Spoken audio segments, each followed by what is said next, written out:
Hey guys, welcome to another episode of the World Football Summit podcast. We are recording live from Sevilla, World Football Summit Europe.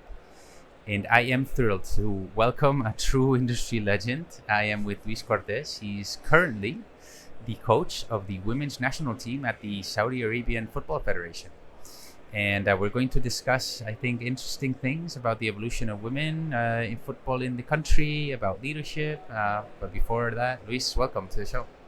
Thank you so much for the introduction, and thank you for inviting me to this amazing podcast. No, it's our pleasure. I want to start because yes, you've been, you were coach at FC Barcelona Women's Football Club. You also went to Ukraine, I think. Mm-hmm. Now you're in Saudi Arabia, and I guess I want to understand what drove you to accept that challenge. Well, after FC Barcelona and Ukraine, you know that it was not an easy period because after signing with them in November 21, the war started after 2 months. Yeah. So we were not able to apply all the project that we wanted to bring to Ukraine. And then I decided to step out from my role as a head coach in Ukraine. And then one day I received one call from Saudi Arabia. I didn't know who was calling. Yeah, first thing that you think, oh, somebody is hacking my device. Yeah, it's a joke or something. And it was Nasser Larguet, who is the technical director in Saudi Arabian Football Federation. Nasser was before in Olympique Marseille and also in Moroccan Football Federation. And he said, okay, Lluís, would you be interested to come to Saudi Arabia to be the head coach in the women's national team? And I said, why not? But I need to know more about the project, about the federation, about women's football in Saudi Arabia, because I knew nothing before going. And he said, okay, so next week you have a flight, come and we will explain you the project. So I went to Riyadh, and once there, I realized that in Saudi Arabia is happening a lot of things related with football industry, let's say like that. Yeah. But especially that women's football is so different than what we think or what we thought or what I thought before going there. Yeah, because some friends still today, they ask me, but Lluís, do they play football really? So can they drive? So some questions that maybe if you only read what you want to read here, it's okay. But once you go there, you realize that there is an amazing project related with football globally, but also specifically with women's football. And it was the main reason that I decided to accept the challenge, because it was a big challenge. Because yes, there is no a specific goal in terms of results, yes, that we have to achieve in a short term, but it's about building an amazing project related with women's football and to leave a good legacy in the country in women's football. It's a beautiful challenge, actually, and I agree. It's a matter of perception that what they're doing there.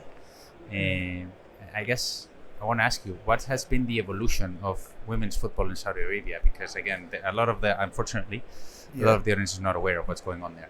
Well, it's true that women's football or women were not allowed to play football 6 years ago, and it's true. Yes, they were not allowed. But after that, after the MBS, the Crown Prince came to the current role, yes. He decided to invest a lot in women's sport, and specifically in women's football. So the Saudi Arabian Football Federation decided to invest and to build a project related with women's football.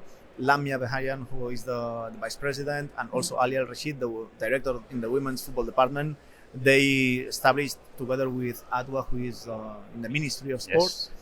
They draw a project and the guidelines for this project. And yes, these women, they were not able to play 6 years ago, and today they are playing in a professional league. The Women's Premier League is full professional with 10 teams who are professional. They are playing in big stadiums with top facilities, with everything very professional around the women's game or the football game.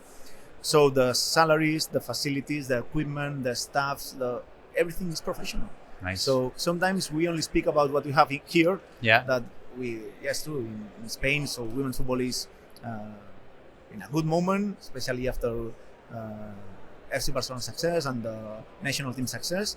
But what we have today in Saudi Arabia is amazing, because women can play in a real professional environment. Yes, and it's amazing because it's not only about playing football, it's about all these women who were able to break glass ceiling, as we told this morning in the panel. So because nobody was thinking about the women's game 20 years ago in Saudi Arabia. But today the women football is there, and you can watch on TV all the games, and you can go to stadiums and see the women playing. Also, good foreigner players are coming to Saudi Arabia to play, and they are helping us to develop the league and to increase the level of the league. So we are so happy to be part of this project, and we are trying also to help Saudi Arabian Football Federation with women's football. Of course, developing the A national team, which is my main role, but also we are investing a lot in coaching education, in grassroots. Today we have more than 77,000 girls playing in the school league. Wow.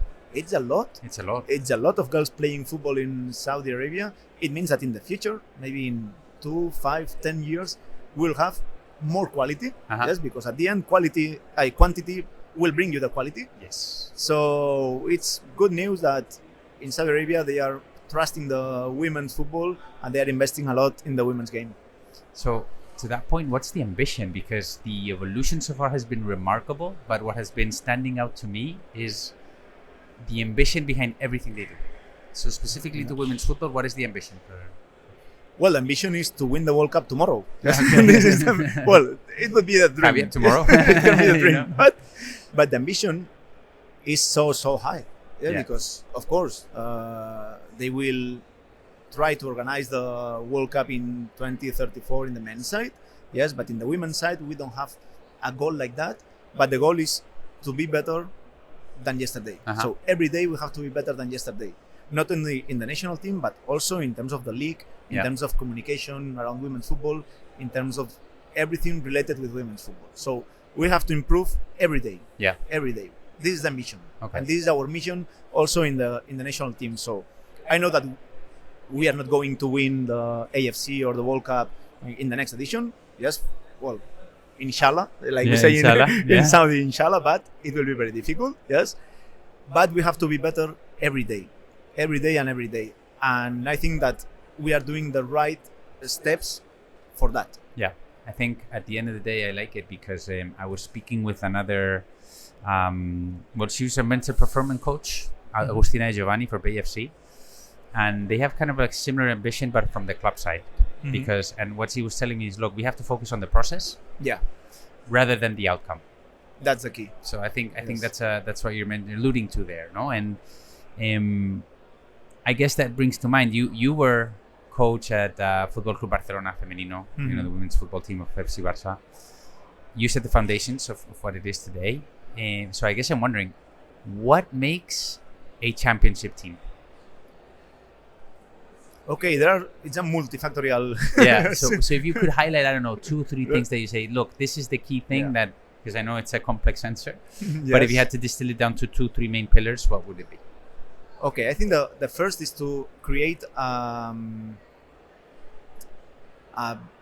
work-based philosophy, okay, where everybody who is related with this project have to trust this project, okay, and they have to work in the same direction.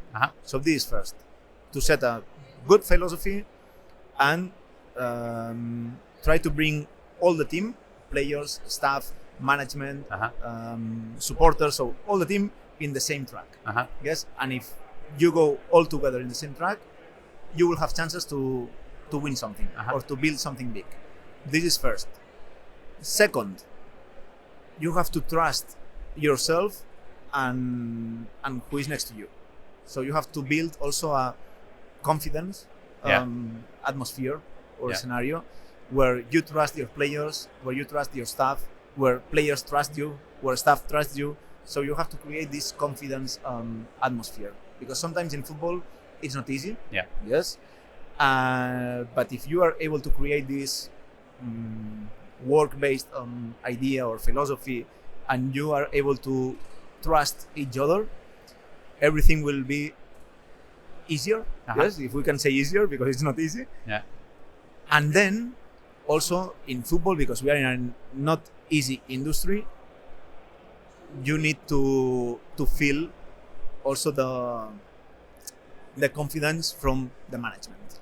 Yes, because we are as a coaches, we are in the weakest eslabón, the tier. Yes, tier in the weakest tier in the football ecosystem. Yeah. Yes, because at the end, if you lose 2-3 games, you are out. You're yes, but if you feel that confidence from your management, yes, from the technical director, from the board members, then as a coach you feel more calm, and you can focus more on your work, on the process. Okay, and once you focus on the process, the result will come. So I always say the same, and I said the same to my players. I will never ask to my players, you must win that game. No, because to win or not is a consequence of the process. So if you as a center back, you have a good body shape in this kind of actions, you as a fullback, you try to do this pass that we have been working during the week.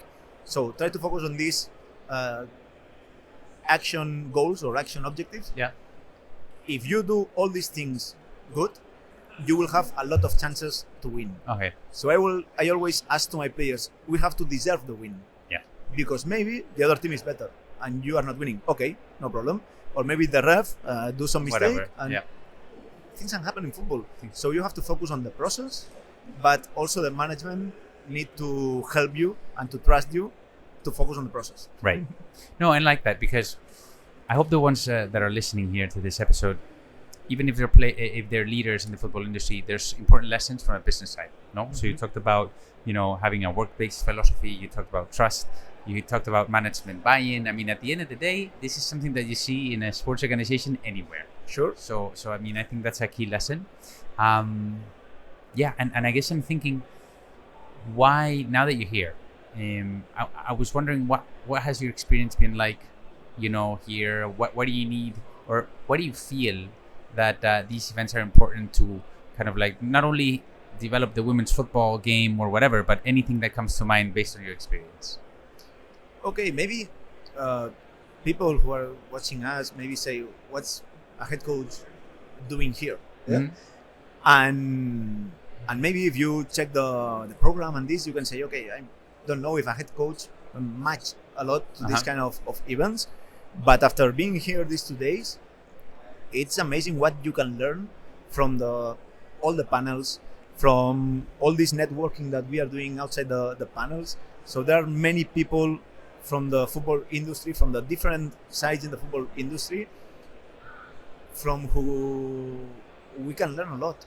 Yes, because as a coach, sometimes we close ourselves and we speak always about that the coaches are always alone and working alone. And no, but in football, you have to help each other, and you can learn a lot from many people, not only from other coaches, not only from the players, but also from all these panels and all these people from the football industry. So I've learned many things related with leadership, with management, with the new technology that will come in or are there, but will come in the football industry. So it's our responsibility also as a head coach or as coaches to be aware of this evolution of football, and what are the new technology, how we can apply the IA, for example, to football. Because maybe we think, no, I don't need AI because I'm intelligent enough and I can I'm do it more by intelligent myself. than the AI. But we need, because it will help us to have more information. And at the end, I always say information is power. Yes. So if you know how to manage this information and how to use and apply this information, you can have advantage. Yes. So I learned a lot. Yes, some new technology, but also, as I said, these tips about leadership and about management that we can also apply to our teams, because at the end we are like leaders in our teams. So we have to apply these tips or these leadership tips to our day by day. It's funny because I was speaking with Giorgio Chiellini before about this very same thing, and I asked him about why he was here, and he told me to learn. And I think that is kind of like the essence of what we try here at World Football Summit, to learn from each other. And you were mentioning how coaches can actually learn from what's going on here, but I truly believe that a lot of the people here can actually learn about you guys, about the coaches. Yeah. I think it's a two-way conversation at the end of the day. And this proves it. I mean, I think the conversation we had today, there's lessons that anybody listening can actually apply to their everyday life. So 100%. Yes, I totally agree. So, Lluís, thank you so much. This has been great. I mean, I was looking forward to having you on the show, and I'm truly happy to say, it over-delivered. So thank you so much. Thank you very much. And from here, it was my first time in the summit, and I encourage all of the people who are watching us to come if they have the opportunity to the next summit, because they will learn a lot. They will meet amazing people from the football industry, and they can not only do business, but also learn a lot. And we are here to learn. I appreciate the kind words, and thank you so much. Thank you. Thank you so much.